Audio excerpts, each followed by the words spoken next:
Je suis avec Madame S, 42 ans, qui souffre depuis l'âge de 16 ans de cervicalgie récurrente, générant souvent des migraines qui la rendent nauséeuse. Elle se traite grâce à des anti-inflammatoires non stéroïdiens, son sommeil est perturbé, la digestion également.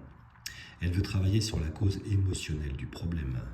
Je traite les schémas émotionnels en deuxième séance, après un examen clinique et un traitement de manière à soutenir l'organisme.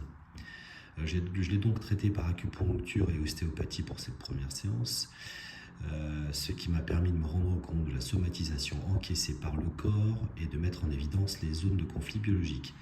Après cette première séance, du reste les tensions cervicales ont lâché et j'ai ainsi pu constater que l'axe de travail de déprogrammation émotionnelle future est lié à ces cervicales qui sont en inversion de courbure. En deuxième séance donc, nous avons le déclenchement de la pathologie, c'est-à-dire le point de départ des douleurs à l'âge de 16 ans, déclenché, dit-elle, à partir du moment où elle est tombée amoureuse plus sérieusement d'un garçon. Il nous faut maintenant trouver le lien entre ce déclenchant qu'on connaît et le programmant sous-jacent. Nous investiguons l'inversion de courbure cervicale en rapport avec les invariants de ce type de conflit biologique.